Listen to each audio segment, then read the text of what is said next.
Evet değerli seyirciler, elimde bir led lamba var. Bozuldu. Bazen çabuk bozuluyor. Bunlar.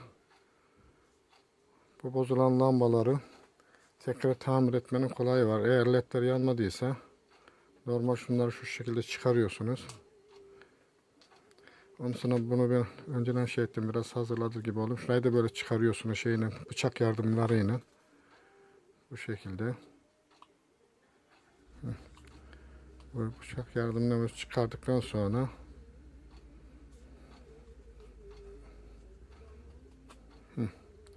bu şekilde çıkıyor. Buradaki normal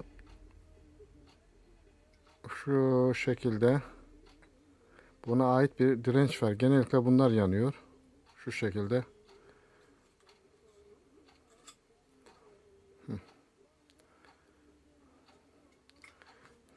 Bunu da buradan bu şekilde, silikon olduğu için bazen kolay çıkıyor, bazen de zorlanıyor ama kolay çıktı.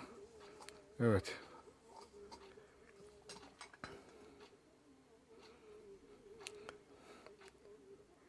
Burada kapıları artı eksi olarak da biraz renklendirirsiniz, boyarsınız. Kalem yardımıyla. Evet. Şu şekilde biraz.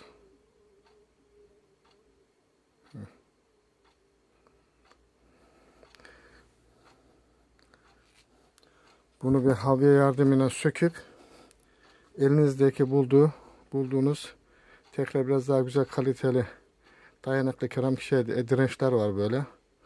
Bunu buraya tekrar lehimlersiniz ve aynı işlemi tekrar kapatıp ve bu led lambayı kullanabilirsiniz. Ben bunlardan 3-4 tane yaptım aşağı yukarı ve şu anda önceki orijinali çok ısınıyordu. Şimdi ise hiç ısınmadan uzun ömürlü ve dayanıklı olaraktan işinizi görüyor, rahatlıkla kullanabilirsiniz.